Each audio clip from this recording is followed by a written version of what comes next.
इसी खबर पर हमारे संवाददाता साहिल हमारे साथ जुड़ गए हैं। साहिल, अब्दुल रहमान पुलिस की गिरफ्त में है, 10 दिनों के रिमांड पर है, लेकिन कैसे खुलासा हुआ? क्योंकि मोबाइल फोन में भी कई ऐसे सबूत मिल रहे हैं जो बता रहे हैं कि काफी लंबी पहले से प्लानिंग चल रही थी।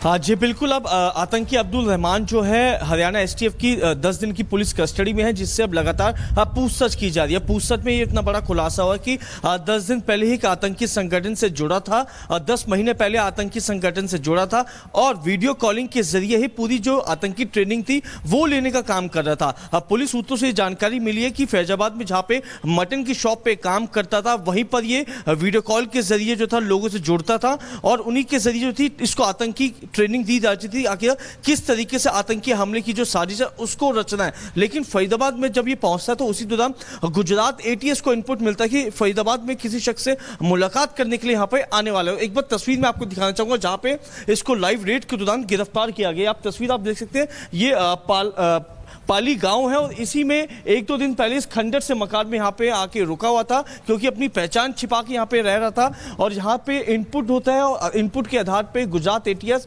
और हरियाणा एसटीएफ जो है यहाँ पे रेड करती है। यहीं से 2 जिंदा हैंड ग्रेनेड बरामद किए जाते हैं। रविवार सुबह 10 बजे के आसपास जो है ज्वाइंट टीम यहाँ पर पहुंचती है। इस पूरे एरिया को जो है कॉर्डन ऑफ कर दिया जाता है, सर्च ऑपरेशन चलाया जाता है। उस दौरान 2 जिंदा हैंड ग्रेनेड बरामद किए जाते हैं, जिसका बॉम्ब स्क्वाड टीम को यहां पे बुलाया जाता है और उस पूरे दोनों हैंड ग्रेनेड बॉम्ब को जो है डीएक्टिवेट किया जाता है। अब फिलहाल पुलिस का कहना है कि एक टीम को जो है इसके घर भेजा गया फैजाबाद, जहां पे ये रहता था। उसके परिवार वालों से जो है फिलहाल पुलिस जो है पूछताछ कर रही है कि आखिरकार इसका मकसद क्या था, इसके मंसूबे क्या थे, क्योंकि इसके मोबाइल फोन के अंदर से धार्मिक स्थलों की जो फोटो वीडियो है वो बरामद किया गया। तो इससे कहीं ना कहीं ये बात जाहिर हो सकती है किसी मिशन के लिए जो था इसको फरीदाबाद भेजा गया था। किसी न किसी मिशन के लिए आया था, किसी मिशन के लिए से यहाँ पर भेजा गया था।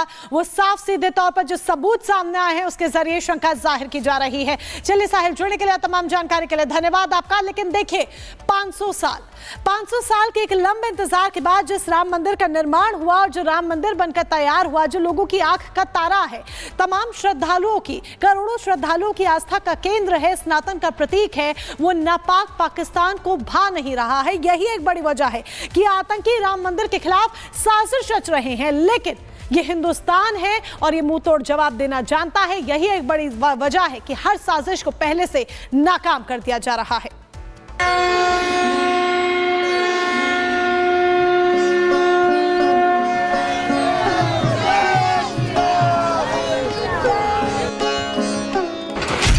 अयोध्या पर हमले की साजिश नाकाम। मेरी झोपड़ी के बाहर ले जाएंगे, राम आएंगे।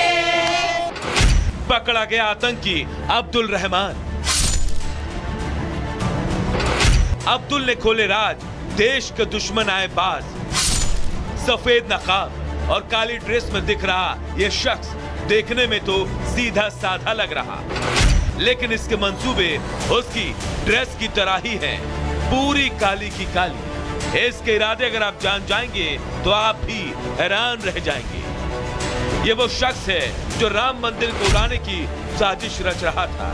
अयोध्या में ग्रेनेड अटैक का प्लान बनाया था, लेकिन वो अपने मंसूबे में कामयाब होता उससे पहले आतंकी अब्दुल रहमान पुलिस के हत्थे चढ़ गया। इस वक्त हम पलवल पुलिस लाइन पे मौजूद हैं, जहां पे आतंकी अब्दुल रहमान को रखा गया है। कोर्ट की तरफ से अब्दुल रहमान को 10 दिन की पुलिस रिमांड पर भेज दिया गया है। गुजरात एटीएस ने ये इनपुट जो था हरियाणा एसटीएफ से साझा किया था और फोटो भी भेजी थी अब्दुल रहमान की। ये जो आतंकी है फरीदाबाद के पाली गांव में छिपा हुआ है और इसके कोई अलग मंसूबे हैं और राम मंदिर इसके निशाने पे है। जिसके बाद रविवार की शाम ज्वाइंट ऑपरेशन होता है। ऑपरेशन के दौरान जो है अब्दुल रहमान को 2 जिंदा हैंड ग्रेनेड के साथ गिरफ्तार कर लिया जाता है। आतंकी अब्दुल रहमान ग्रेनेड लेकर अयोध्या पर हमला करने वाला ही था, लेकिन 3 राज्यों की पुलिस ने फौरन एक्शन लिया और ग्रेनेड समेत आतंकी को धर दबोचा। पकड़े गए आतंकी से पूछताछ हुई तो हैरान करने वाले कई खुलासे हुए। ये मिल रहे हैं कि इसने किसी के कहने पे 2 बारी राम मंदिर का दौरा किया था, रैकी की थी और एक बड़ी आतंकी साजिश को अंजाम देने की फिराक में था। और फिलहाल अब पुलिस जो है एसटीएफ की एक यूनिट को अब्दुल रहमान के घर पे भेजा गया है और फिलहाल अब एसटीएफ की टीम जो है लगातार अब्दुल रहमान से पूछताछ कर रही है और इनके पूरे नेक्सस और आतंकी गतिविधियों के बारे में जानकारी जुटा रही है। अब्दुल रहमान को 10 दिन की पुलिस रिमांड पर भेज दिया गया है, लेकिन हरियाणा एसटीएफ फुल एक्शन में है। एसटीएफ अब्दुल रहमान के घर की जांच करेगी, घर की तलाशी लेगी, इसके अलावा आसपास के लोगों से पूछताछ भी करेगी। लेकिन राम मंदिर पर हमले की साजिश के खुलासे से साधु संतों में भी आक्रोश है। शुरू से इनकी मानसिकता होती है, जो धार्मिक प्लेस है, धार्मिक जगह है, वहां पर इस प्रकार से करें कि पूरे देश में दंगे हो और आतंकवादी गतिविधियों के द्वारा सामान्य व्यक्ति जिनका आस्था है, जिनका श्रद्धा है, जिनका विश्वास है, उसका कैसे गला घोटा जाए। इससे सनातनियों को डराया जाए कि सनातनी वहां पहुंचे ना, डर का एक माहौल बना रहे। जो भारत में हमारे हिंदू समाज के प्रति इतना बड़ा दुर्घटना फैलाना चाहता है, इसकी सख्त जरूरत है जांच की और इस व्यक्ति को फांसी की सजा होनी चाहिए। इस व्यक्ति को शीघ्र अतिशीघ्र फांसी की सजा होनी चाहिए। वक्त जैसे जैसे गुजरेगा पूछताछ होगी, आतंकी अब्दुल रहमान और राज उगलेगा। सुरक्षा एजेंसियां अब खंगाल रही हैं कि इस साजिश में और कौन कौन लोग शामिल थे और अब्दुल का मददगार आखिरकार कौन है। Bureau report, Republic Bharat. तो आतंकी साजिश के बाद सुरक्षा एजेंसियां लगातार एक्शन मोड में। और इसी से जुड़ी एक और बड़ी खबर सामने आ रही है। राम मंदिर पर हमले की साजिश पर सूत्रों से खुलासा हुआ है कि उत्तर प्रदेश एसटीएफ भी अब आतंकी की जांच होगी, यानी कि घरों में जाकर जांच होगी। और साथ ही साथ आपको यह भी बता दें कि करीबियों पर भी निगरानी उत्तर प्रदेश एसटीएफ की है और अयोध्या जिले में एसटीएफ की जांच लगातार जारी है। तो लगातार देखिए एक्शन मोड में, क्योंकि एक बड़ा खुलासा, आतंकी हमले का बड़ा खुलासा हुआ है और इसके बाद अब उत्तर प्रदेश एसटीएफ का एक्शन देखने को मिल रहा है। राघवेंद्र हमारे साथ लाइव जुड़ चुके हैं। राघवेंद्र, जांच एजेंसियां लगातार एक्शन मोड में दिखाई दे रही है, एसटीएफ किस तरीके से इस पूरे जांच को आगे बढ़ा रही है और अब तक और क्या खुलासा हुआ है?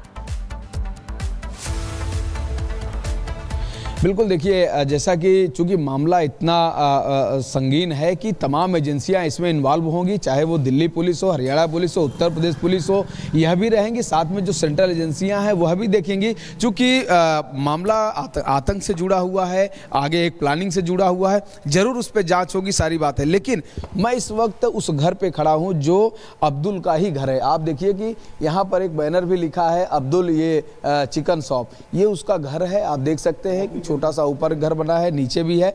और ये अब्दुल के परिवार के लोग हैं। अब्दुल के पिता है, उसकी माता है, उसकी दादी है। साथ ही कहा जा रहा है कि वो 18-19 साल का लड़का है। यही जो साइकिल रिक्शा है इसी को चलाता है। इसी साइकिल रिक्शे से वो चला के अपना रोजी रोटी काम करता है। 18-19 साल की उम्र है। 10वीं तक वो यहीं पर, यानी कि फैजाबाद के ही जिले में, यहीं पर लोकल में पढ़ाई लिखाई उसने किया है। और इनका ये कहना है, खुद इनके पिता कहना है कि अगर उसकी जांच ठीक से हो, अगर वो देश विरोधी चीजों में अगर संलिप्त हो तो उसको निश्चित तौर से सजा मिले। लेकिन इनका शंका यह है कि कुछ लोग उसको फंसा दिए। बहुत चलाने वाला व्यक्ति कैसे आतंकी संगठन के संपर्क में आया, इसको लेकर क्या कुछ जानकारी है? क्योंकि आराम से वो एक दुकान चला रहा है और फिर वो गतिविधियां जो देश विरोधी हैं, कैसे ऐसे लोगों के साथ ही जुड़ता चला गया? बिल्कुल, देखिए इनका ये कहना है कि बेटा तो यहीं रहता है। 4 महीने के लिए एक बार और वह दिल्ली गया था और वो अचानक फिर से 3-4 दिनों के लिए चला गया। उसका नंबर भी स्विच ऑफ हो गया। यह लोग भी बहुत परेशान थे और इनको शंका है कि कहीं न कहीं जिनके पास वो गया है वो लड़के जरूर उसको बेटे को बरगला कर उसको कहीं न कहीं फंसा सकते हैं। मैं इनसे बातचीत भी करना चाहूँगा। क्या नाम है सर आप? जी, मेरा नाम